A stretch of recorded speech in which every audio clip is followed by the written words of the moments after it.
ಈಗ ವಾಕ್ಯವನ್ನು ನೋಡಿಕೊಳ್ಳೋಣ. ಯೋಹಾನನು ಬರೆದ ಸುವಾರ್ತೆ 6ನೇ ಅಧ್ಯಾಯ. ಯೋಹಾನನು ಬರೆದ ಸುವಾರ್ತೆ 6ನೇ ಅಧ್ಯಾಯ 70ರಿಂದ 71. ಹಲ್ಲೆಲೂಯ. ಅಲ್ಲಿ ವಾಕ್ಯ ಹೇಳ್ತಾ ಇರೋದೇನಂತಂದರೆ, ಅದನ್ನ ಹಿಂದಿನ ಘಟನೆಗಳಲ್ಲಿ ಯೇಸು ಸ್ವಾಮಿ ಯಹೂದ್ಯರಿಗೆ ಅನೇಕ ವಿಷಯಗಳನ್ನು ಹೇಳುತ್ತಾ, ನನ್ನ ರಕ್ತವನ್ನು ಕುಡಿಯದೆ ನನ್ನ ಮಾಂಸವನ್ನು ತಿನ್ನದೆ ಹೋದರೆ ನಿಮ್ಮಲ್ಲಿ ಜೀವವಿಲ್ಲ, ನಿಮಗೆ ನನ್ನಲ್ಲಿ ಪಾಲಿಲ್ಲ ಅಂತ ಹೇಳುವಂಥ ಸಮಯದಲ್ಲಿ ಯಹೂದ್ಯರು ಪ್ರಶ್ನೆ ಮಾಡ್ತಾರೆ, ನಿನ್ನ ಮಾಂಸವನ್ನು ತಿನ್ನುವುದು ಹೇಗೆ, ನಿನ್ನ ರಕ್ತವನ್ನು ಕುಡಿಯುವುದು ಹೇಗೆ, ಈ ಮಾತನ್ನು ಯಾರು ಕೇಳ್ತಾರೆ ಅಂತ. ಹಾಗೆ ಯೇಸು ಸ್ವಾಮಿ ಹೇಳ್ತಾರೆ, ನನ್ನ ಮಾತುಗಳು ಅದು ಆತ್ಮವಾಗಿಯೂ ಜೀವವಾಗಿಯೂ ಇದೆ ಅಂತ ಹೇಳುವಂಥ ಸಮಯದಲ್ಲಿ ಯಹೂದ್ಯರಿಗೆ ಈ ಮಾಂಸ ಮತ್ತು ರಕ್ತ ಅನ್ನುವಂಥ ಮಾತುಗಳನ್ನು ಗ್ರಹಿಕೆಗೆ ತೆಗೆದುಕೊಳ್ಳಲಾಗದೆ ಯೇಸು ಸ್ವಾಮಿಯನ್ನು ವಿರೋಧಿಸಿ ಅನೇಕ ಆತನ ಶಿಷ್ಯರು ಆತನನ್ನು ಬಿಟ್ಟು ಹೋಗುವಂಥ ಸಂದರ್ಭದಲ್ಲಿ ಯೇಸು ಸ್ವಾಮಿ ಪೇತ್ರನನ್ನು ಕುರಿತು ಹೇಳ್ತಾರೆ, ಅವರೆಲ್ಲ ಹೊರಟು ಹೋದರು, ನೀವು ಹೋಗಬೇಕೆಂದಿದ್ದೀರೋ ಅನ್ನುವಂಥ ಸಮಯದಲ್ಲಿ ಕಳೆದ ವಾರ ಹೇಳಿದ ಹಾಗೆ ಪೇತ್ರ ಹೇಳ್ತಾನೆ, ನಿನ್ನಲ್ಲೇ ಜೀವಕರವಾದ ವಾಕ್ಯಗಳು ಉಂಟು, ನನ್ನಿಂದನ್ನು ಬಿಟ್ಟು ಇನ್ಯಾರ ಬಳಿಗೆ ಹೋಗೋಣ ಸ್ವಾಮಿ ಅಂತ. ಈ ಆನ್ಸರ್ನ ಪೇತ್ರನೇ ಹೇಳಿದ ಕೂಡಲೇ ಯೇಸು ಸ್ವಾಮಿ ಹೇಳುವಂಥ ಮಾತು ಈ ವಚನ, ಯೇಸು 12 ಮಂದಿಯಾದ ನಿಮ್ಮನ್ನು ನಾನು ಆರಿಸಿ ತೆಗೆದುಕೊಂಡನಲ್ಲವೇ, ನಿಮ್ಮಲ್ಲಿ ಒಬ್ಬ ಸೈತಾನನ ಮಗನಾಗಿದ್ದಾನೆ ಅಂತ ಹೇಳಿ ಆತನು ಇಸ್ಕರಿಯೋತ ಯೂದನನ್ನು ಸೂಚಿಸಿದನು ಅಂತ ಹೇಳಿ, ಇವನು ಆ 12 ಮಂದಿಯಲ್ಲಿ ಒಬ್ಬನಾಗಿದ್ದು ಮುಂದೆ ಆತನನ್ನು ಹಿಡುಕೊಡುವವನಾದನು. ಹಲ್ಲೆಲೂಯ. ಹಾಗಾದರೆ ಈ ದಿನ ನಾವು ನೋಡುವಂಥ ಸಾರಾಂಶ ಏನಂದರೆ ಮುಂದೆ. ಹಾಗಾದರೆ ಯೇಸು ಸ್ವಾಮಿ ಎಷ್ಟು ಜನರ ಶಿಷ್ಯರನ್ನು ಆರಿಸಿಕೊಂಡಿದ್ದಾರೆ?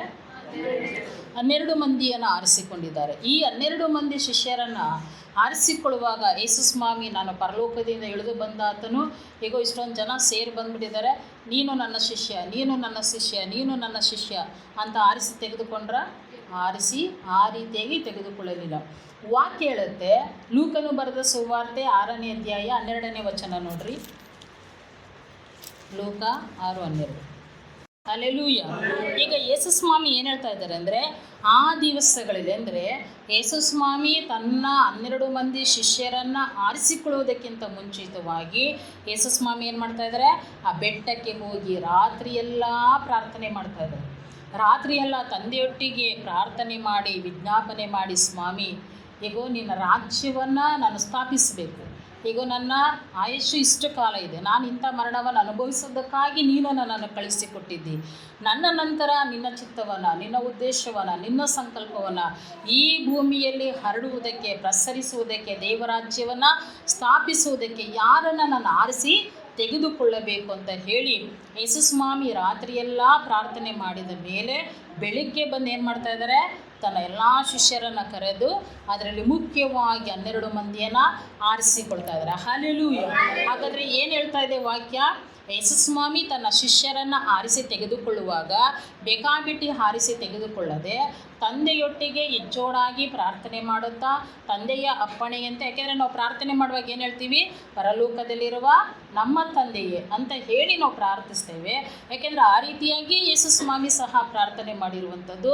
ತಂದೆಯೇ ನಿನ್ನ ಚಿತ್ತದ ಹಾಗೆ ನೀನು ಯಾರ್ಯಾರನ್ನು ಹೇಳ್ತೀಯೋ ಅವರನ್ನು ನಾನು ಆರಿಸಿಕೊಳ್ಳುತ್ತೇನೆ ಅಂತ ಹೇಳಿ ತಂದೆಯ ಚಿತ್ತಕ್ಕೆ ಒಳಪಟ್ಟಂಥ, ಅಂದರೆ ತಂದೆಯು ತನ್ನ ಚಿತ್ತವನ್ನು ಪ್ರಕಟಪಡಿಸಿದ ಹಾಗೆ 12 ಜನ ಶಿಷ್ಯರನ್ನು ಯೇಸು ಸ್ವಾಮಿ ಆರಿಸ್ಕೊಳ್ತಾ ಇದ್ದಾರೆ. ಹಲ್ಲೆಲೂಯ. ಆರಿಸಿಕೊಂಡು ಅವರಿಗೆ ಏನಂತ ಹೆಸರಿಡ್ತಾ ಇದ್ದಾರೆ? ಅಪೋಸ್ತಲರು. ಹಲ್ಲೆಲೂಯ. ಅಪೋಸ್ತಲರು ಅನ್ನುವಂಥ ಈ ಹೆಸರಿದೆಯಲ್ಲ, ಅದು ಶ್ರೇಷ್ಠವಾದುದು. ಯಾಕೆಂದರೆ ಅಪೋಸ್ತಲರಿಗೆ ಇರುವಂಥ ಅಧಿಕಾರ ಶಕ್ತಿ ಅದು ವಿಶೇಷವಾದುದು. ವಾಕ್ಯವನ್ನು ಓದೋಣ. ಯಾಕೆಂತಂದರೆ ಯೇಸು ಸ್ವಾಮಿ ಅಪೋಸ್ತಲರನ್ನು ಆರಿಸಿಕೊಂಡಾಗ ಅವರಿಗೆ ಏನೆಲ್ಲ ಕೊಟ್ಟರು ಅನ್ನುವಂಥದ್ದು. ಮಾರ್ಕನು ಬರೆದ ಸುವಾರ್ತೆ 3ನೇ ಅಧ್ಯಾಯ 13ರಿಂದ 15. ಹಲ್ಲೆಲೂಯ. ಅಲ್ಲಿ ವಾಕ್ಯ ಹೇಳ್ತಾ ಇರೋದೇನಂತಂದರೆ, ಯೇಸು ಸ್ವಾಮಿ ಏನು ಹೇಳ್ತಾ ಇದ್ದಾರೆ, 12 ಮಂದಿಯನ್ನು ಆರಿಸಿಕೊಂಡಾಗ ಮೊದಲನೇದಾಗಿ ಅವ್ರು ಯಾರ ಸಂಗಡ ಇರಬೇಕಂತೆ? ಯಾರ ಸಂಗಡ ಇರಬೇಕು? ವಾಕ್ಯ ಏನು ಹೇಳ್ತು? ಕೇಳಿಸ್ಕೊಳ್ಳಿಲ್ವಾ? ಆತನು 12 ಮಂದಿಯನ್ನು ಆರಿಸಿಕೊಂಡಾಗ ತನ್ನ ಸಂಗಡ ಇರಬೇಕೆಂತಲೂ. ಹಾಲೆಲೂಯ.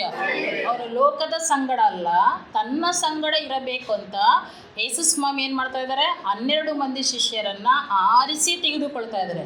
ಮೊದಲನೇದಾಗಿ ಅಪೊಸ್ತಲರು ಯಾರ ಸಂಗಡ ಇರಬೇಕು? ಯೇಸು ಸ್ವಾಮಿ ಸಂಗಡ ಇರಬೇಕು ಮತ್ತು ಅವರಿಗೆ ದೆವ್ವಗಳನ್ನು ಬಿಡಿಸುವ ಅಧಿಕಾರ. ಹಾಲೆಲೂಯ. ನಾವು ಪ್ರಾರ್ಥನೆ ಮಾಡಿದ ತಕ್ಷಣ, ಎಲ್ಲರೂ ಪ್ರಾರ್ಥನೆ ಮಾಡಿದ ತಕ್ಷಣ ದೆವ್ವಗಳು ಬಿಟ್ಟು ಹೋಗ್ತಾವ? ಅದಕ್ಕೆ ಆದಂಥ ಅಧಿಕಾರ ಇರಬೇಕು. ಅಧಿಕಾರ ಯೇಸು ಸ್ವಾಮಿ ಏನು ಮಾಡ್ತಾ ಇದ್ದಾರೆ?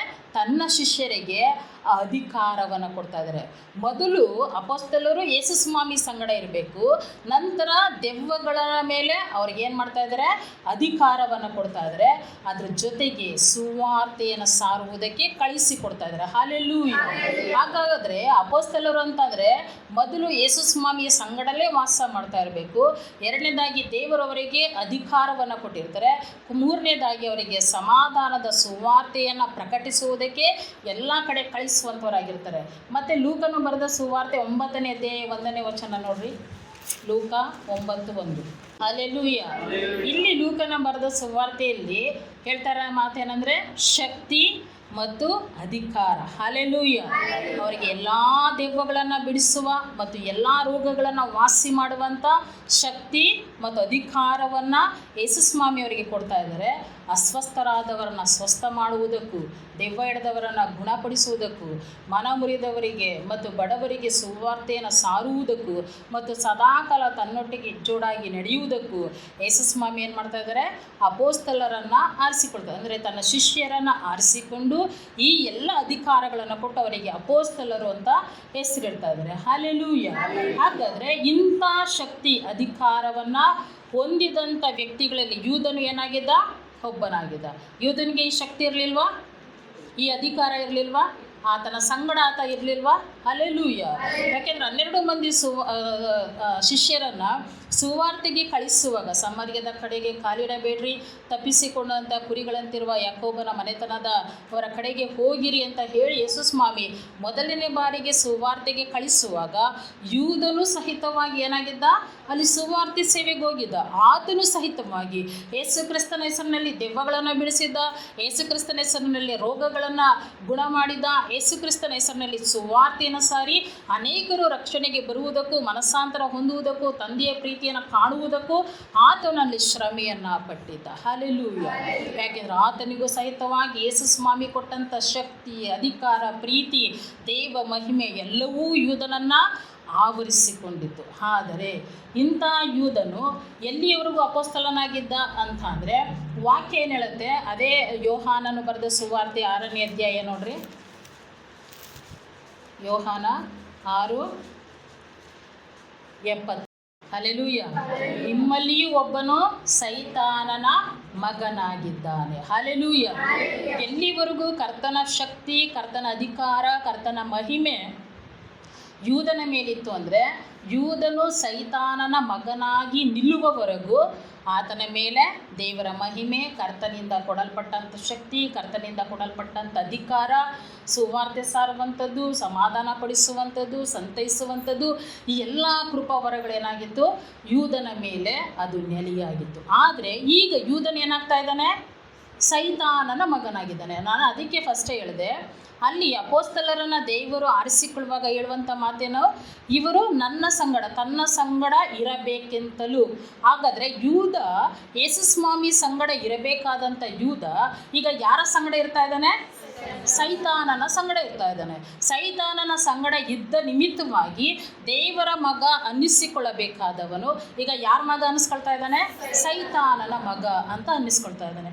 ಹಾಗಾದರೆ ಈ ಸೈತಾನನ ಮಗ ಅಂತ ಅನ್ನಿಸಿಕೊಳ್ಳುವುದಕ್ಕೆ ಕಾರಣ ಏನಂತ ಅಂದರೆ ಲೂಕನು ಬರೆದ ಸುವಾರ್ತೆ 22ನೇ ಅಧ್ಯಾಯ 3ನೇ ವಚನ ನೋಡ್ರಿ. ಈಗ ಸೈತಾನನು ಯಾರಲ್ಲಿ ಪ್ರವೇಶ ಮಾಡ್ತಾ ಇದ್ದಾನೆ?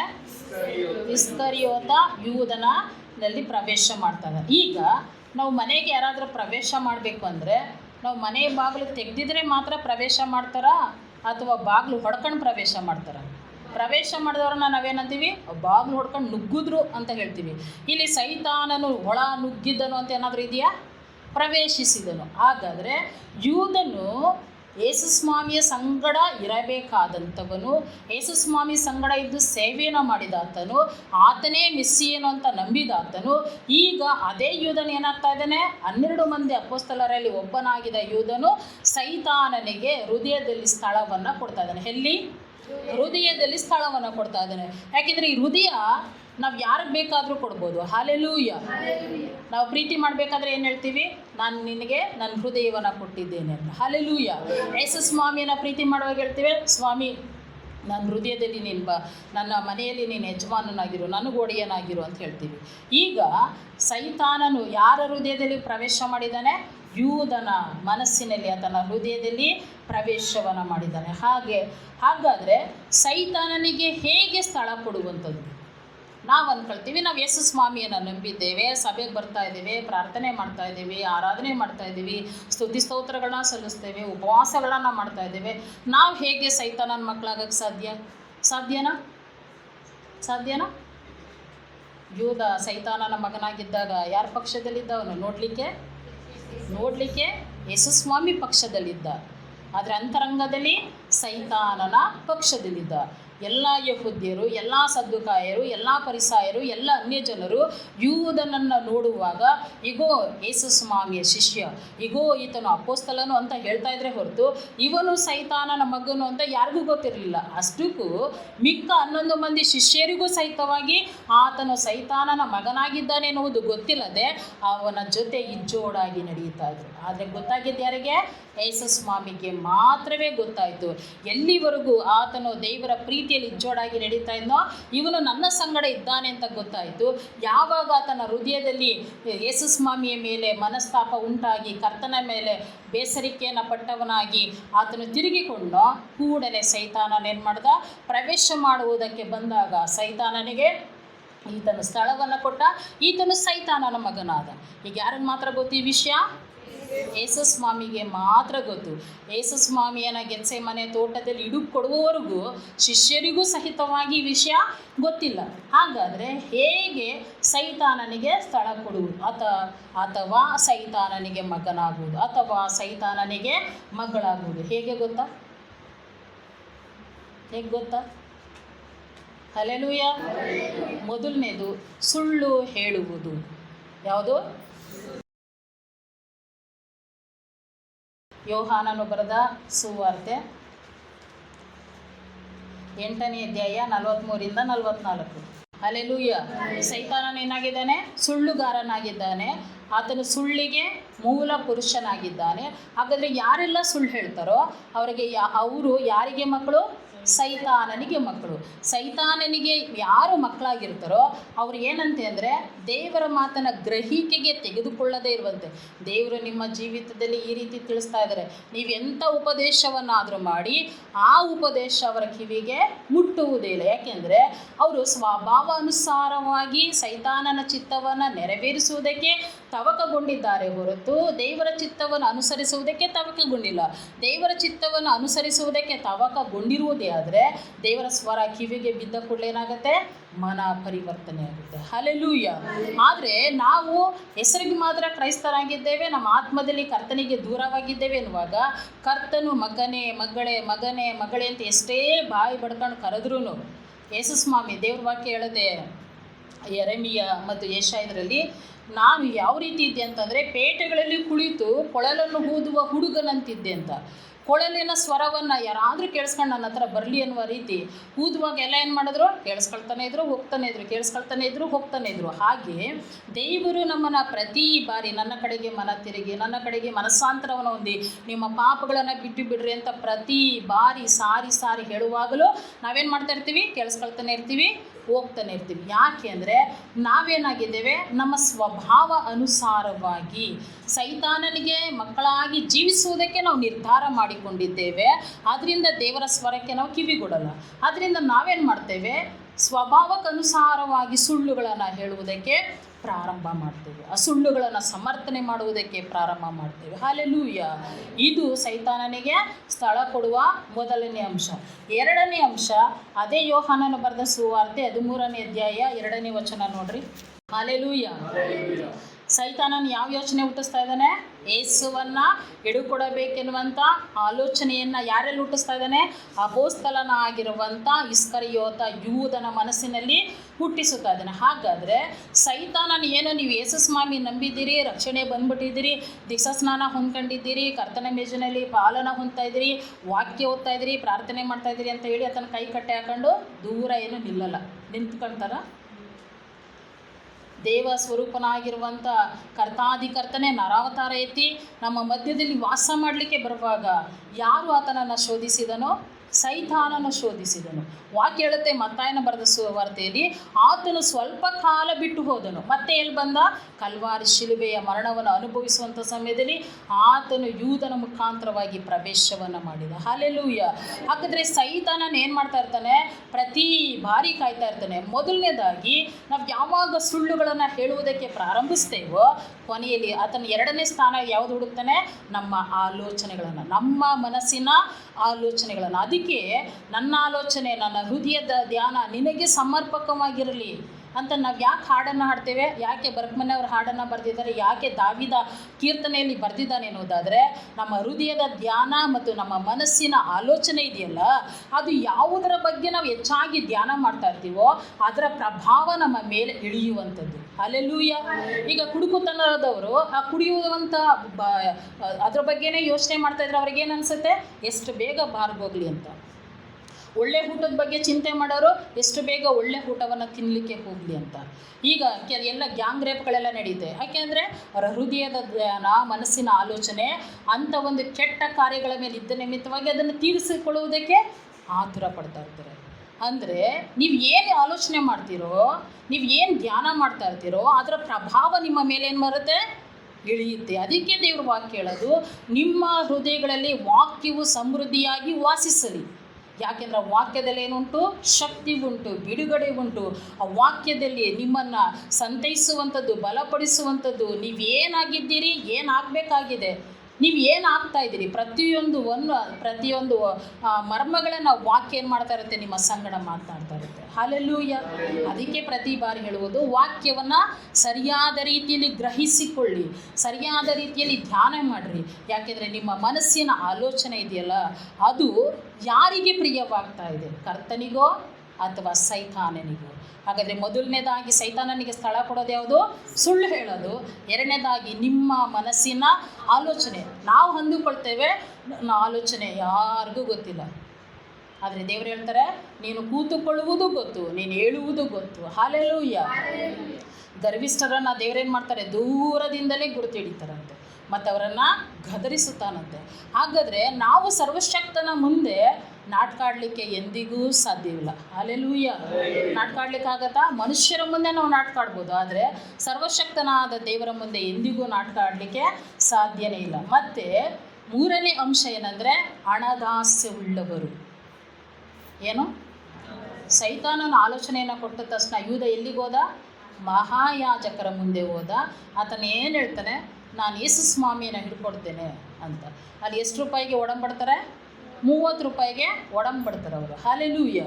ಗೆಹಜಿ ಏನು ಮಾಡ್ದ? ಹಣದಾಸೆ ಉಳ್ಳವನಾದ, ವಸ್ತ್ರದಾಸೆ ಉಳ್ಳವನಾದ. ಆತನ ಏನು ಮಾಡ್ದ? ಎಲಿಷನ ಮಾತನ ಮೀರಿ, ಎಲಿಷನಿಗೂ ಸಹ ಹೇಳದ ಹಾಗೆ ನಾಮಾನನ್ನು ಹಿಂಬಾಲಿಸಿ ಓಡಿ ಹೋಗ್ತಾನೆ. ಅದಕ್ಕೆ ತಿಮೋತಿ ಪತ್ರಿಕೆಯಲ್ಲಿ ಹೇಳೋದು, ಹಣದಾಸೆ ಸಕಲ ಕೆಟ್ಟತನಕ್ಕೆ ಏನಾಗಿದೆ? ಮೂಲವಾಗಿದೆ. ಹಣ ಕೆಟ್ಟದಲ್ಲ, ಹಣ ಕೆಟ್ಟದಲ್ಲ.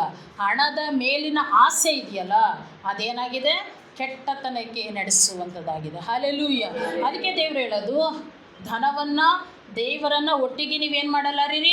ಸೇವಿಸಲಾರಿರಿ. ಯಾಕೆಂದರೆ ಈ ಹಣ ಮತ್ತು ದೇವರು ಇದ್ರ ಮೇಲೆ ನಮಗೇನಿರಬೇಕು ಅಂತ ಅಂದರೆ, ಒಂದ್ರ ಮೇಲೆ ಆಸೆ ಇರಬೇಕು, ಒಂದ್ರ ಮೇಲೆ ತಾತ್ಸಾರ ಇರಬೇಕು. ಯಾವಾಗ ನಾವು ಹಣವನ್ನು ನೋಡ್ತಾ ಇರ್ತೀವೋ ಅವಾಗ ಏನಾಗುತ್ತೆ? ಇದ್ರ ಮೇಲೆ ಆಸೆ ಉಂಟಾಗುತ್ತೆ, ದೇವ್ರ ಮೇಲೆ ತಾತ್ಸಾರ ಉಂಟಾಗುತ್ತೆ. ಹಾಗಾದರೆ ಹಣದ ಆಸೆ, ಯೂದನು ಅಪೊಸ್ತಲನಾಗಿದ್ದವನು, ದೇವರ ಸಂಗಡ ಇರಬೇಕಾದವನು, ಏಕೆ ಆತನು ಸೈತಾನನ ಮಗನಾಗ್ತಾನೆ ಅಂದರೆ ಅಲ್ಲಿ ವಾಕ್ಯ ಹೇಳುತ್ತೆ, ಆತನು ಕಾಣಿಕೆ ಚೀಲದಲ್ಲಿ ಹಣವನ್ನು ಕದಿಯುತ್ತಾ ಇದ್ದನು ಅಂತ. ಹಲ್ಲೆಲೂಯಾ. ಅನೇಕರು ಸೇವೆಗೆ ಅಂತ ಕೊಡಲ್ಪಟ್ಟದ್ದನ್ನು ಅವನೇನು ಮಾಡ್ತಾ ಇದ್ದ? ಕದಿಯುತ್ತಾ ಇದ್ದ. ನೀವು ಕದೀತಾ ಇಲ್ವಾ? ಕದೀತಾ ಇದ್ದೀರೋ ಇಲ್ವೋ? ಹಾಗಾದರೆ ಯಾರಿಗೆ ಸ್ಥಳ ಕೊಡ್ತಾ ಇದ್ದೀರಿ? ಯಾರಿಗೆ ಸ್ಥಳ ಕೊಡ್ತಾ ಇದ್ದೀರಿ? ಹಣದಾಸೆ ಎಲ್ಲಿಗೆ ನಡೆಸುತ್ತೆ ಗೊತ್ತಾ? ಕಳ್ಳತನಕ್ಕೆ ನಡೆಸುತ್ತದೆ. ಹಲ್ಲೆಲೂಯ. ಕಳ್ಳತನಕ್ಕೆ ನಡೆಸುತ್ತೆ. ಮತ್ತು ನಾಲ್ಕನೇದಾಗಿ ಸೈತಾನನ ಮಗನಾಗಿ ಮಗಳಾಗಿ ಹೇಗೆ ಬದಲಾಗ್ತೀವಿ ಅಂದರೆ, ದೇವರ ಸಂಕಲ್ಪಕ್ಕೆ ವಿರುದ್ಧವಾಗಿ ಅಥವಾ ದೇವರ ಚಿತ್ತಕ್ಕೆ ವಿರುದ್ಧವಾಗಿ ಜೀವಿಸುವಂಥದ್ದು. ದೇವರ ಸಂಕಲ್ಪ ಏನಾಗಿತ್ತು? ಯೇಸುಸ್ವಾಮಿ ಲೋಕರಕ್ಷಕನಾಗಿ ಬರಬೇಕಾಗಿತ್ತು. ಯೂದನು ಅಪೊಸ್ತಲನಾಗಿ ಎಲ್ಲ ಕಡೆ ಸುವಾರ್ತೆಯನ್ನು ಹರಡಬೇಕಾಗಿತ್ತು. ಆದರೆ ಆತನ ಏನಾಗಿದ್ದಾನೆ? ಕೆಡುಕುತನಕ್ಕೆ ಬೇರೆಯವರು ಇದ್ದೇ ಇರ್ತಾರೆ, ಆದರೆ ದೇವರ ಮಹಿಮೆಯನ್ನು ಪಾಲುದಾರನಾಗಿ ಅನುಭವಿಸಿದಾತನು, ದೇವರ ಶಕ್ತಿಯನ್ನು ಕಣ್ಣಾರೆ ಕಂಡಂಥವನು, ಅದ್ಭುತ ಕಾರ್ಯಗಳನ್ನು ಕಣ್ಣಾರೆ ಕಂಡಂಥವನು, ಆತನೇನಾಗ್ತಾ ಇದ್ದಾನೆ? ದೇವರ ಸಂಕಲ್ಪಕ್ಕೆ ವಿರುದ್ಧವಾಗಿ ಎದ್ದು ನಿಂತು ಕರ್ತನನ್ನು ಹಿಡಿದುಕೊಡುವಂಥವನಾಗಿದ್ದಾನೆ. ಹಲ್ಲೆಲೂಯ. ಹಾಗಾದರೆ ಕರ್ತನ ಪ್ರೀತಿಯನ್ನು ಸಾರಬೇಕಾದಂಥ ಅಪೊಸ್ತಲನಾಗಿರಬೇಕಾದಂಥ ಯೂದನು ಹಣಕ್ಕಾಗಿ ಕರ್ತನನ್ನು ಮಾರುವಂಥ, ಮುದ್ದಿಟ್ಟು ಹಿಡಿದುಕೊಡುವಂಥ, ಹಿಡ್ಕೊಳ್ಳೋವಂಥ ಸಮಯದಲ್ಲೂ ಆತನ ನಾಟಕ ಏನಾಗಿದೆ? ಗುರುವೇ ಅಂತ ಹೇಳಿ ಮುದ್ದಿಡ್ತಾ ಇದ್ದಾನೆ. ಹಲ್ಲೆಲೂಯ. ತೋರಿಕೆಯ ಪ್ರೀತಿ, ಹಲ್ಲೆಲೂಯ, ಕಪಟದ ಪ್ರೀತಿ. ಆತನ ಮುದ್ದಿಡುವಾಗ ಎಲ್ಲ ಶಿಷ್ಯರು ಏನು ಅಂದ್ಕೊಂಡಿರಬೇಕು? ಅಯ್ಯೋ ನೋಡು, ಯೇಸುಸ್ವಾಮಿ ಮೇಲೆ ಯೂದನಿಗೆ ನಮ್ಮ ಮೇಲಿಂತನೂ ಹೆಚ್ಚಿನ ಪ್ರೀತಿ ಇದೆ ಅಂತ. ಆದರೆ ಗುರುತು ಯಾರಿಗೂ ಗೊತ್ತು? ಯೇಸುಸ್ವಾಮಿಗೆ ಗೊತ್ತು, ಯೂದನಿಗೆ ಗೊತ್ತು, ಆತನು ಬಂದಿರುವಂಥ ಆ ಸೈನಿಕರು, ಸಿಪಾಯಿಗಳಿಗೆ ಮಾತ್ರವೇ ಗೊತ್ತು. ಹಲ್ಲೆಲೂಯ. ಮತ್ತು ವಾಕ್ಯ ಹೇಳೋದೇನಂತಂದರೆ, ಹೇಗೆ ನಾವು ಸೈತಾನನ ಮಗನಾಗಿ ಮಗಳಾಗಿ ಬದಲಾಗ್ತೀವಿ ಅಂದರೆ, ಉಬ್ಬಿಕೊಳ್ಳುವುದು ಮತ್ತು ಕೊಚ್ಚಿಕೊಳ್ಳುವುದು. ಹಲ್ಲೆಲೂಯ. ಯಾಕೆ ಅಂತಂದರೆ, ನಾವೇನಾಗ್ತೀವಿ ಅಂತಂದರೆ, ದೇವರು ನಮ್ಮನ್ನು ಆಶೀರ್ವಾದ ಮಾಡುವಾಗ ಇದು ನನ್ನಿಂದಲೇ ಆಯಿತು. ಯಾರು ಹೇಳಿದ್ದು ಈ ಮಾತು? ನೆಬೂಕದ್ನೆಚ್ಚರನು ಬಾಬೆಲ್ ಪಟ್ಟಣದ ಮೇಲೆ ನಿಂತು ಹೇಳುವಂಥ ಮಾತು. ಹಲ್ಲೆಲೂಯ. ಸೈತಾನನು ಏನು ಹೇಳ್ತಾನೆ? ನಾನು ದೇವರಿಗಿಂತಲೂ ಉನ್ನತವಾಗಿ ಮೇಲೇರಿ ಸಿಂಹಾಸನವನ್ನು ಹಾಕಿಕೊಳ್ಳುವೆನು, ನಕ್ಷತ್ರ ಗಣಗಳ ಮಧ್ಯದಲ್ಲಿ ಸಿಂಹಾಸನವನ್ನು ಹಾಕಿಕೊಳ್ಳುವೆನು. ಅಂದರೆ ಆತನು ಒಬ್ಬಿಕೊಳ್ಳುವಂಥದ್ದು, ಕೊಚ್ಚಿಕೊಳ್ಳುವಂಥದ್ದು. ದೇವರು ನಮ್ಮನ್ನು ಆಶೀರ್ವದಿಸುವಾಗ ನಾವು ದೀನರಾಗಿ ಇರಬೇಕೇ ಹೊರತು ಇದು ನನ್ನಿಂದ ಆಯಿತು ಅಂತ ಹುಬ್ಬಿಕೊಂಡು ಕೊಚ್ಚಿಕೊಂಡು ಹೋಗಿ ನಿಲ್ಲುವುದಾದರೆ ನಾವೇನಾಗ್ತಾ ಇದ್ದೀವಿ ಅಂದರೆ, ಸೈತಾನನಿಗೆ ಅಡಿಯಾಳುಗಳಾಗ್ತಾ ಇದ್ದೇವೆ, ಕರ್ತನಿಂದ ದೂರವಾಗ್ತಾ ಇದ್ದೇವೆ. ಯಾಕೆಂದರೆ ಸೈತಾನನು ಯಾವ ಆಶೀರ್ವಾದವನ್ನು ಕೊಡಲು ಆತನು ಶಕ್ತನಲ್ಲ. ಹಲ್ಲೆಲೂಯ. ಯಾಕೆಂದರೆ ದೇವ್ರ ವಾಕ್ಯ ಹೇಳುತ್ತೆ, ಕಳ್ಳನು ಕದ್ದುಕೊಳ್ಳುವುದಕ್ಕೂ ಕೊಯ್ಯುವುದಕ್ಕೂ ನಾಶಪಡಿಸುವುದಕ್ಕೂ ಬರುತ್ತಾನೆ ಹೊರತು ಮತ್ಯಾವುದಕ್ಕೂ ಬರುವುದಿಲ್ಲ. ಆದರೆ ನಾನಾದರೂ ನಿಮಗೆ ಜೀವವು ಸಮೃದ್ಧಿ ಇರಬೇಕೆಂದು ಬಂದೆನು. ಹಾಗಾದರೆ ನಮ್ಮಲ್ಲಿ ನಿತ್ಯ ಜೀವ ಉಂಟಾಗ್ತಾ ಇದೆ, ನಮ್ಮಲ್ಲಿ ಸಮೃದ್ಧಿ ಉಂಟಾಗ್ತಾ ಇದೆ, ನಮ್ಮಲ್ಲಿ ಆಶೀರ್ವಾದ ಉಂಟಾಗ್ತಾ ಇದೆ ಅಂದರೆ ಅದಕ್ಕೆ ಕಾರಣ ಯೇಸುಸ್ವಾಮಿ. ಹಲ್ಲೆಲೂಯ. ಈ ಯೇಸುಸ್ವಾಮಿ ಆಶೀರ್ವಾದವನ್ನು ಹೊಂದಿಕೊಂಡು, ನನ್ನ ತಂದೆ ನೀನು ನನ್ನನ್ನು ಕಾಪಾಡಿದೆ, ನನ್ನ ತಾಯಿ ನೀನು ನನ್ನ ಆಶೀರ್ವದಿಸಿದೆ ಅಂತ ವಿಗ್ರಹಗಳ ಮುಂದೆ ಅಡ್ಡ ಬಿದ್ದು ಅಥವಾ ಲೋಕದ ಜನರ ಮುಂದೆ ಹೋಗಿ ನೀವೆಲ್ಲ ಸಹಾಯ ಮಾಡೋದ್ರಿಂದ ನಾನು ಮೇಲೆ ಬಂದೆ ಅಂತ ಅಂದರೆ ಆಗುತ್ತಾ? ಅದು ಇದು ದೇವರನ್ನು ಅಪಮಾನಪಡಿಸುವಂಥ ಕೆಲಸ. ಹಲ್ಲೆಲೂಯ. ಮತ್ತು ದೇವರ ಮಾತಿಗೆ ಎದುರಾಗಿ ನಡೆಯುವಂಥದ್ದು. ದೇವರೇನಾದರೂ ಹೇಳ್ತಾರೆ ಅಂತ ಅಂದರೆ ಯಾಕೆ ಹಾಗೆ, ಯಾಕೆ ಹೀಗೆ? ಈಗ ಅದೇ ನಾನು ಪ್ರತಿ ಸಲ ಹೇಳುವಂಥದ್ದು ಏನಂದರೆ, ಮೋಶೆ ಜೀವಿತವನ್ನು ನೋಡುವಾಗ ನಿಜವಾಗ್ಲೂ ಆಶ್ಚರ್ಯಕರ ಆಗುತ್ತೆ. ಯಾಕೆಂದರೆ ಕೆಂಪು ಸಮುದ್ರ ಇದೆ, ಹಿಂದೆ ಸೇನೆ ಇದೆ. ದೇವರೇನು ಹೇಳ್ತಾ ಇದ್ದಾರೆ? ದಂಡವನ್ನು ಚಾಚುವಂತ. ಅಲ್ಲಿ ನೋಡಿದ್ರೆ ಎಲ್ಲ ವಿಷಸರ್ಪಗಳು ಬಂದು ಇಸ್ರಾಯೇಲರನ್ನು ಕಚ್ತಾ ಇದೆ. ಆದರೆ ದೇವ್ರು ಹೇಳ್ತಾ ಇದ್ದಾರೆ, ನೀನು ಸರ್ಪವನ್ನು ಏನು ಮಾಡು? ಎತ್ತರದಲ್ಲಿ ಇಡು. ತಾಮ್ರದ ಸರ್ಪವನ್ನು ಮಾಡಿ ಆ ಗುಡ್ಡದ ಮೇಲೆ ಇಡು. ಅದನ್ನೆಲ್ಲ ಯಾರು ನೋಡ್ತಾರೋ ಬದುಕಿಕೊಳ್ತಾರೆ ಅಂತ. ಆದರೆ ಅಲ್ಲಿರುವಂಥ ಜನರು ಏನು ಮಾಡಿರ್ಬೋದು? ಪ್ರಶ್ನೆ ಮಾಡಿರ್ಬೋದು. ನೋಡಿದ್ರೆ ಹಿಂದೆ ಸೇನೆ ಬರ್ತಾ ಇದೆ, ಮುಂದೆ ದೊಡ್ಡ ಸಮುದ್ರ ಇದೆ. ಇವಾಗ ನೋಡಿದ್ರೆ ಇವನು ಏನು ಮಾಡ್ತಾ ಇದ್ದಾನೆ? ದಂಡವನ್ನು ಚಾಚ್ಕೊಂಡು ನಿಂತಿದ್ದಾನೆ. ಹಲ್ಲೆಲೂಯ. ದೇವರು ನಿಮ್ಮ ಜೀವಿತದಲ್ಲಿ ಏನು ತಿಳಿಸ್ತಾರೋ ಅದಕ್ಕೆ ಒಪ್ಪಿ ವಿಧೇಯರಾಗಬೇಕೇ ಹೊರತು ನೀವು ಪ್ರಶ್ನೆ ಮಾಡಬಾರ್ದು. ನೀವು ಅದ್ಯಾಕೆ ಹೀಗೆ? ಯಾಕೆ ದೇವರಿಗಿಂತ ನೀವು ದೊಡ್ಡವರ? ನಾವು ದೊಡ್ಡವರ? ದೇವರಿಗಿಂತನೂ ನಮಗೆ ಆಲೋಚನೆಗಳು ಗೊತ್ತಾ? ಭವಿಷ್ಯತ್ತುಗಳು ನಮಗೆ ಗೊತ್ತಾ? ನಾಳೆ ನಾವೇನಾಗ್ತೀವಿ ನಮಗೆ ಗೊತ್ತಾ? ಹಲ್ಲೆಲೂಯ. ಹಾಗಾದರೆ ಭವಿಷ್ಯತ್ತುಗಳಿಗಾಗಿ ನನ್ನಲ್ಲಿ ವಿಚಾರಿಸಿರಿ ಅಂತ ಕರ್ತನು ಹೇಳುವಾಗ ದೇವರಿಗೆ ಪ್ರಶ್ನಿಸುವಂಥ ಮನಸ್ಸಿರಬಾರ್ದು. ಯೂದನಲ್ಲಿ ಪ್ರತಿ ಬಾರಿ ಸೈತಾನನ ಮಗನಾಗಿ ಆತನು ಬದಲಾಗಲಿಕ್ಕೆ ಕಾರಣ ಏನಂತ ಅಂದರೆ, ಆತನು ಯೇಸುಸ್ವಾಮಿಯ ಪ್ರತಿಯೊಂದು ನಡಾವಳಿಕೆಯನ್ನು ಪ್ರಶ್ನೆ ಮಾಡ್ತಾ ಇದ್ದ. ಆತನ ಉದ್ದೇಶ ಏನಾಗಿತ್ತು? ಎಲ್ಲ ಕಡೆ ಮೀಟಿಂಗ್ ಮಾಡಿಬಿಡ್ಬೇಕು, ಹಣ ಕಲೆಕ್ಟ್ ಮಾಡಬೇಕು, ದೊಡ್ಡ ಕೂಟಗಳನ್ನ ನಡೆಸ್ಕೊಡ್ಬೇಕು, ತುಂಬ ಸಾವಿರಾರು ಜನ, ಲಕ್ಷಾಂತರ ಜನ ಯೇಸುಸ್ವಾಮಿ ಬಗ್ಗೆ ತಿಳ್ಕೊಬಿಡ್ಬೇಕು, ಯೇಸುಸ್ವಾಮಿ ಒಬ್ಬ ರಾಜನಾಗ್ಬಿಡ್ಬೇಕು. ಹಲ್ಲೆಲೂಯ. ಪ್ರತಿ ಬಾರಿ ಯೇಸುಸ್ವಾಮಿ ಹೇಳ್ತಾ ಇರ್ತಾರೆ, ಇದು ಆ ಥರ ಅಲ್ಲ. ತಂದೆಯಾದ ದೇವರ ಚಿತ್ತನೇ ಬೇರೆ. ತಂದೆಯಾದ ದೇವರ ಚಿತ್ತವನ್ನು ನೆರವೇರಿಸೋದಕ್ಕೆ ನಾನು ಬಂದಿದ್ದೇನೆ. ನಾನೇ ಮಾರ್ಗವು ಸತ್ಯವು ಜೀವವಾಗಿದ್ದೇನೆ, ಕುರಿಗಳಿಗೆ ನಾನೇ ಬಾಗಿಲಾಗಿದ್ದೇನೆ. ಈ ಮಾತನ್ನು ಹೇಳುವಾಗ ಯೂದನಿಗೆ ಏನಾಯ್ತಾ ಇಲ್ಲ, ಅದು ಅರ್ಥ ಆಯ್ತಾ ಇಲ್ಲ. ಆತನ ಏನಾಗ್ತಾ ಇದ್ದಾನೆ, ಹೇಗಾದರೂ ಮಾಡಿ ಯೇಸು ಸ್ವಾಮಿನ ಏನು ಮಾಡಬೇಕು, ಬೂಸ್ಟ್ ಮಾಡಿಬಿಡ್ಬೇಕು, ಬೆಳಗಾಗೋಷ್ಟರೊಳಗಡೆ ಲೋಕ ಪ್ರಸಿದ್ಧಿಯಾಗಿಬಿಡ್ಬೇಕು. ಹಲ್ಲೆಲೂಯಾ. ಅಂದರೆ ದೇವರ ಸಂಕಲ್ಪವನ್ನು ಆತನು ಅರ್ಥ ಮಾಡಿಕೊಳ್ಳುವುದರಲ್ಲಿ ವಿಫಲನಾದ. ಯಾವಾಗ ತನ್ನ ಸಂಕಲ್ಪ ವಿಫಲ ಆಗ್ತಾ ಇದೆ ಅಂತ ಗೊತ್ತಾಗ್ತಾ ಇತ್ತೋ ಆತನಿಗೆ ಏನಾಗ್ತಾಯಿತ್ತು, ಯೇಸು ಸ್ವಾಮಿ ಮೇಲೆ ಬೇಸರಿಕೆ ಉಂಟಾಗ್ತಾ ಇತ್ತು. ಈಗ ಮೊರ್ದೆಕೈ ಹಾಮನನಿಗೆ ಅಡ್ಡ ಬಿದ್ದಿಲ್ಲ ಅಂತ ತಕ್ಷಣ ಹಾಮನನಿಗೇನಾಯಿತು, ಬೇಸರಿಕೆ ಉಂಟಾಯಿತು. ಆಗ ಹಾಮನ ಯೋಚನೆ ಮಾಡೋದೇನೋ, ಇವನು ನನಗೆ ಅಡ್ಡ ಬೀಳ್ತಾ ಇಲ್ಲ, ನನಗೇನು ಆಗ್ತಾ ಇಲ್ಲ, ವಿಧೇಯನಾಗ್ತಾ ಇಲ್ಲ, ನನಗೆ ಗೌರವ ಸಲ್ಲಿಸ್ತಾ ಇಲ್ಲ, ಸಾಷ್ಟಾಂಗವಿರುತ್ತಾ ಇಲ್ಲ. ಅದರಿಂದ ಇವನೇನು ಮಾಡಬಾರ್ದು, ಭೂಮಿ ಮೇಲೆ ಇರಲೇಬಾರ್ದು. ಅದಕ್ಕೀಗ ನಾನು ಏನು ಮಾಡ್ತೀನಿ, 50 ಅಡಿ 60 ಅಡಿ ಮೊಳದ ಎತ್ತರದ ನೇಣುಗಂಬವನ್ನು ಸಿದ್ಧಪಡಿಸ್ಬಿಟ್ಟಿರ್ತೇನೆ. ರಾಜನಿಂದ ಅಪ್ಪಣೆಯನ್ನು ತೆಗೆದುಕೊಂಡು ಈತನನ್ನು ನೇಣಿಗೆ ಹಾಕುವೆನು. ಯಾರ ಮೇಲೆ ಅಸಮಾಧಾನ ಉಂಟಾಗುತ್ತೋ, ಯಾರ ಮೇಲೆ ಮನಸ್ತಾಪ ಉಂಟಾಗುತ್ತೋ, ಈಗ ಅವ್ರೇನಾಗಿರಬಾರ್ದು, ನಮ್ಮ ಕಣ್ಣ ಮುಂದೆ ಇರಬಾರ್ದು, ನಾಶ ಆಗಿಬಿಡಬೇಕು. ಹಲ್ಲೆಲೂಯಾ. ಇದು ಯಾರ ಸ್ವಭಾವ? ಸೈತಾನನ ಸ್ವಭಾವ. ಹಲ್ಲೆಲೂಯಾ. ಮತ್ತು ಸ್ಥಾನ ಮಾನ ಹೊಟ್ಟೆ ಕಿಚ್ಚುಗಳ ಜೀವಿತ. ಈ ಸ್ಥಾನ ಮಾನ ಮತ್ತು ಹೊಟ್ಟೆ ಕಿಚ್ಚುಗಳ ಜೀವಿತ ಇದೆಯಲ್ಲ, ಅದು ದೇವರು ನಿಮಗಿಟ್ಟಿರುವಂಥ ಮಹಿಮಾ ಪದವಿಯಿಂದನೇ ನಿಮ್ಮನ್ನು ದೂರ ಇಟ್ಟು ಅದು ನಡೆಸಬಾರ್ದಂಥ ಸ್ಥಳಕ್ಕೆ ನಡೆಸುವಂಥದ್ದು. ಎಕ್ಸಾಂಪಲ್ ಆಗಿ ಲೂಸಿಫರನಾಗಿದ್ದಂಥ ದೇವದೂತನು ಆತನು ಸೈತಾನನಾಗಿ ಬದಲಾಗಲಿಕ್ಕೆ ಕಾರಣ ಏನು? ಆತನಲ್ಲಿದ್ದಂಥ ಸ್ಥಾನಮಾನ, ದೇವರಿಗೆ ಸಿಕ್ಕುವಂಥ ಮಹಿಮೆ, ದೇವರಿಗೆ ಸಲ್ಲುವಂಥ ಮರ್ಯಾದೆ, ಘನತೆ, ಗೌರವ ಅವೆಲ್ಲವನ್ನು ನೋಡಿ ಏನು ಮಾಡ್ದ, ನಾನೇ ದೇವರಾಗಿದ್ದರೆ ಅಲ್ಲೇನು ಬಂತು, ಹೊಟ್ಟೆ ಕಿಚ್ಚು. ಹಲ್ಲೆಲೂಯಾ. ಇತರರನ್ನು ನೋಡಿ ಹೊಟ್ಟೆ ಕಿಚ್ಚು ಪಡುವುದಾದರೆ ಅದು ನಿಜವಾಗ್ಲೂ ಸೈತಾನನ ಗುಣವಾಗಿದೆಯೇ ಹೊರತು ಅದು ಎಂದಿಗೂ ದೇವರ ಗುಣ ಆಗಲಿಕ್ಕೆ ಸಾಧ್ಯನೇ ಇಲ್ಲ. ಹಲ್ಲೆಲೂಯಾ. ಯಾಕೆಂದರೆ ನೀವು ಒಬ್ಬೊಬ್ಬರು ಪರೀಕ್ಷಿಸಿಕೊಳ್ಳುವುದಾದರೆ ದೇವರು ಈ ಮಾತನ್ನು ಯಾಕೆ ಆಡ್ತಾ ಇದ್ದಾರೆ? ಯಾಕೆಂದರೆ ಆತನ ಬರೋಣ ಬಹು ಸಮೀಪವಾಗಿರುವಾಗ ಆತನ ಮೊದಲಿಗಿತ್ತು ಏನಾಗಿರಬೇಕು, ಸಿದ್ಧವಾಗಿರಬೇಕು. ವಾಕ್ಯೋಪದೇಶ ಎನ್ನುವಂಥ ಜಲಸ್ನಾನದಿಂದ ಹಾಗೆ ನಿಷ್ಕಳಂಕವಾದ ಕನ್ಯೆಯಾಗಿ ನಿಲ್ಲಬೇಕು. ಅದಕ್ಕೋಸ್ಕರವೇ ದೇವರು ಏನು ಮಾಡ್ತಾ ಇರ್ತಾರೆ, ಪ್ರತಿ ಬಾರಿ ಸಿದ್ಧಪಡಿಸ್ತಾ ಇರ್ತಾರೆ. ಹಾಗಾದರೆ ದೇವರು ಹೇಳುವಂಥ ಮಾತು ಏನಂತ ಅಂದರೆ, ಪೌಲನ ಜೊತೆಯಲ್ಲಿ ಒಬ್ಬ ವ್ಯಕ್ತಿ ಇರ್ತಾನೆ, ದೇಮ ಅಂತ. ಯಾರು? ದೇಮ. ನೀವು ಫಿಲಿಪ್ಪಿ ಪತ್ರಿಕೆ, ಕೊಲೊಸ್ಸೆ ಅದರಲ್ಲೆಲ್ಲ ನೀವು ನೋಡೋದಾದರೆ ದೇಮನ ಬಗ್ಗೆ ಪೌಲ ಹೇಳ್ತಾ ಇರ್ತಾನೆ. ಏನಂತಂದರೆ, ದೇವನು ನಿಮಗೆ ವಂದನೆಯನ್ನು ಹೇಳ್ತಾನೆ ಅಂತ ಅನೇಕ ಪತ್ರಿಕೆಗಳಲ್ಲಿ ಆತನ ಬಗ್ಗೆ ಪ್ರಕಟಣೆಯನ್ನು ಪ್ರಕಟಿಸ್ತಾರೆ.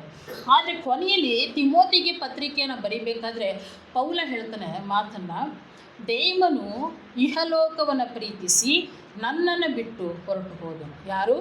ದೇಮ.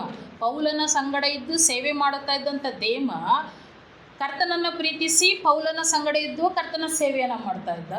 ಈಗ ಲೋಕವನ್ನು ಪ್ರೀತಿಸಿ ಪೌಲನನ್ನು ಬಿಟ್ಟು ಆತನು ಲೋಕಕ್ಕೆ ಹೊರಟು ಹೋಗ್ತಾ ಇದ್ದಾನೆ. ಹಲ್ಲೆಲೂಯಾ. ಹಾಗಾದರೆ ನಾವು ಕರ್ತನಲ್ಲಿ ನಿಂತಿದ್ದೇವೆ, ನಾವು ಕರ್ತನಿಗಾಗಿ ಜೀವಿಸುತ್ತಾ ಇದ್ದೇವೆ, ನಾವು ಕರ್ತನಿಗೆ ಪ್ರತಿಷ್ಠಿತರಾದವರು ಅಂತ ಹೇಳಿಕೊಳ್ಳುವಂಥ ನಾವು, ದೇವರು ಹೇಳುವಂಥ ಮಾತೇನೆಂದರೆ, ಯೋಹಾನ ಬರೆದ ಸುವಾರ್ತೆ ನೋಡ್ರಿ,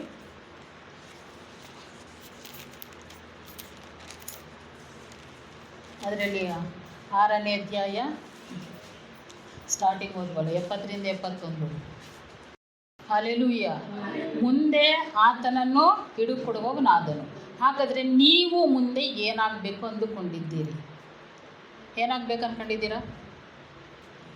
ಮುಂದೆ ನಾನು ಹಿಂದೆ ಹಾಗಿದ್ದೆ, ನಾನು ಎಷ್ಟು ಪ್ರೇಯರ್ ಮಾಡ್ತಿದ್ದೆ ಗೊತ್ತಾ, ನಾನು ಎಷ್ಟು ಸೇವೆ ಮಾಡಿದ್ದೀನಿ ಗೊತ್ತಾ, ನಾನೆಷ್ಟು ಉಪವಾಸ ಮಾಡಿದ್ದೀನಿ ಗೊತ್ತಾ, ಎಷ್ಟೊಂದು ಆತ್ಮಗಳನ್ನ ರಕ್ಷಣೆಗೆ ತಂದಿದ್ದೀನಿ ಗೊತ್ತಾ, ಅದೆಲ್ಲ ಬೇಕಾಗಿಲ್ಲ.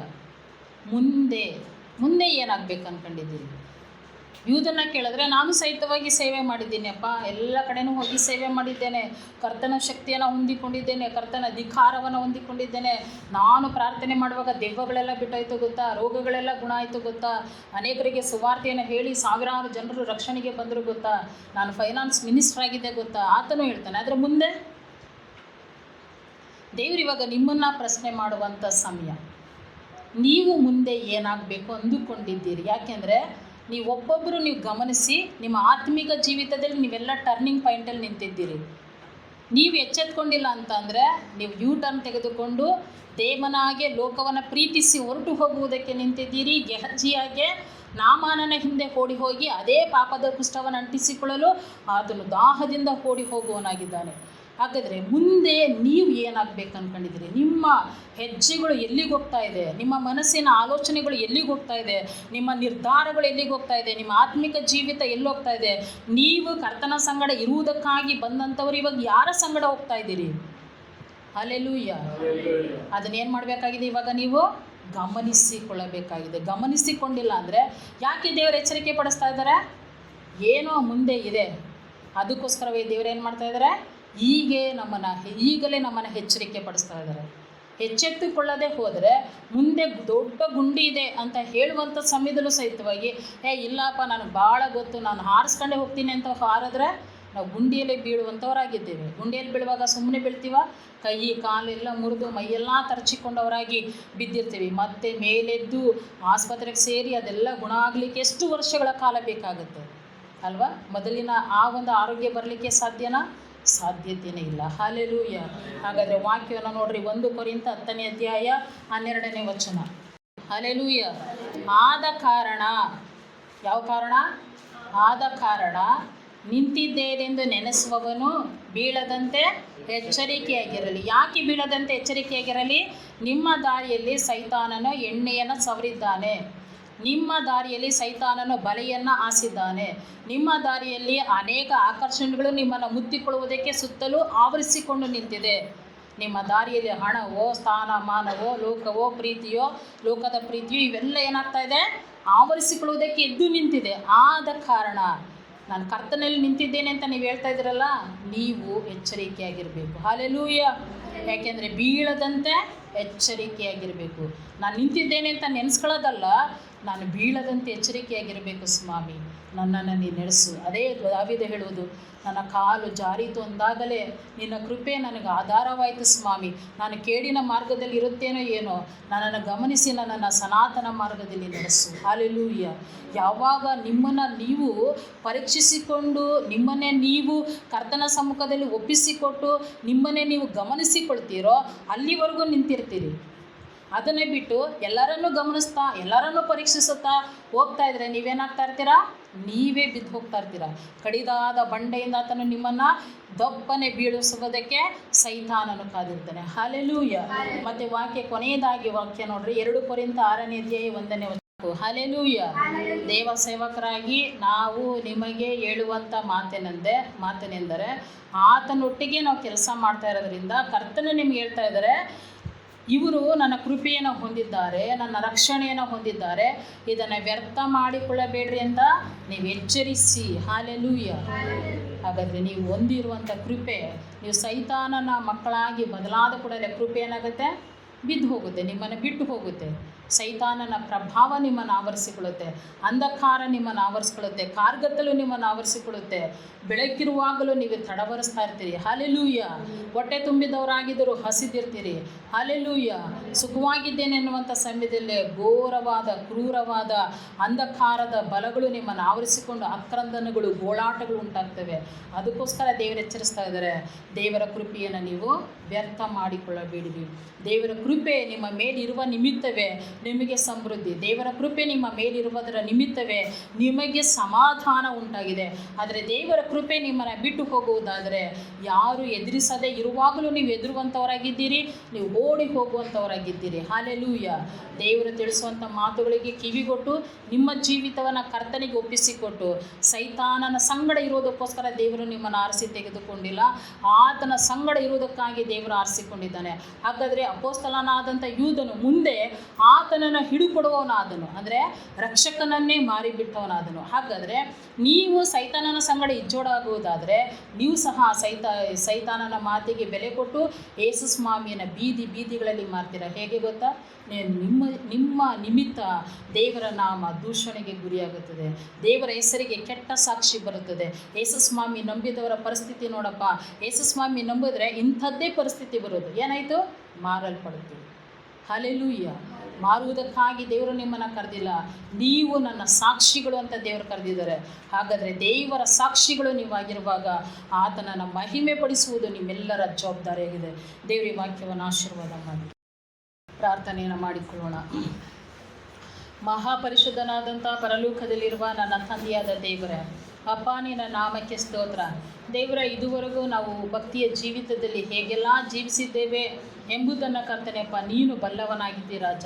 ಆದರೆ ಮುಂದೆ ನಾವು ಏನಾಗಲಿದ್ದೇವೆ ಎಂಬುದನ್ನಪ್ಪ ನೀನು ಗಮನಿಸಿ ಕರ್ತನೆ ಎಚ್ಚರಿಸುತ್ತಾ ಇರುವಾಗ ರಾಜ, ಒಬ್ಬೊಬ್ಬರನ್ನು ಕರ್ತನೆಯಪ್ಪ ನೀನು ತಾನೆಯಪ್ಪ ಗಣನೆಗೆ ತೆಗೆದುಕೊಂಡು ದೇವರೇ, ಹೇಗೋ ಸ್ವಾಮಿ ನಿನ್ನ ಎಚ್ಚರಿಕೆ ಮಾತುಗಳನ್ನು ಕಳಿಸಿಕೊಟ್ಟಿರುವಾಗ ಹೇಗೋ ನಿನ್ನ ಉಪದೇಶವು ನಮ್ಮನ್ನು ಎಚ್ಚರಿಸುತ್ತದಲ್ಲ ರಾಜ. ನಮ್ಮ ಕಾಲು ಜಾರದ ಹಾಗೆ ದೇವರಪ್ಪ ಹೇಗೋ ನೀನು ಆಧಾರ ಕೊಡುವುದಕ್ಕಾಗಿ ಸಿದ್ಧವಾಗಿದೆಯಲ್ಲ ಕರ್ತನೆ. ಪ್ರತಿಯೊಬ್ಬರ ಆತ್ಮಿಕ ಜೀವಿತಗಳು ಕರ್ತನೆ ಯೂದನ ಮಾರ್ಗದಲ್ಲಿ ನಡೆಯದೆ ಪೌಲನ ಮಾರ್ಗದಲ್ಲೂ ಪೇತ್ರನ ಭಕ್ತರನ ಅನೇಕ ಶ್ರೇಷ್ಠವಾದಂಥ ಅಪೊಸ್ತಲರ ಜೀವಿತದ ಪ್ರಕಾರವಾಗಿ ನಡೆಯುವುದಕ್ಕಾಗಿಯೂ ಕರ್ತನೆಯಪ್ಪ ನಮ್ಮ ಸುತ್ತಲೂ ವೇಗದೋಪಾದಿಯಲ್ಲಿ ಇರುವಂಥ ಭಕ್ತರ ಹಾಗೆ ಇರಲಿಕ್ಕಾಗುವಾಗೆ ದೇವರೇ, ಮತ್ತು ನಿನಗೆ ಪ್ರಿಯವಾದ ಮೆಚ್ಚುಗೆಯಾದ ಭಕ್ತಿಯ ಜೀವಿತ ಇರಲಿಕ್ಕಾಗುವಾಗೆ ದೇವರಪ್ಪ ನೀನು ತಾನೇ ಈ ದಿನಪ್ಪ ಎಚ್ಚರಿಸುತ್ತಾ ಇದೆಯಲ್ಲ ರಾಜ. ನಿನ್ನ ಎಚ್ಚರಿಕೆಯ ಮಾತಿಗೆ ಪ್ರತಿಯೊಬ್ಬರು ಕಿವಿಗೊಟ್ಟು ನಡೆಯುತ್ತಾ ಕರ್ತನೆಯಪ್ಪ ಹೇಗೋ ಕರ್ತನೆ ಬೀಳದಂತೆ ಕರ್ತನೆ ಎಚ್ಚರಿಕೆಯಾಗಿರ್ಲಿಕ್ಕಾಗುವಾಗೆ ನಾವು ಬೇಡಿಕೊಳ್ಳುತ್ತಾ ಇದ್ದೀವಿ ರಾಜ. ನಿನ್ನ ನಾಮಕ್ಕೆ ಸ್ತೋತ್ರ. ಇವರು ಸದಾಕಾಲ ನಿನ್ನ ಸಂಗಡವೇ ಇರಬೇಕು ಸ್ವಾಮಿ.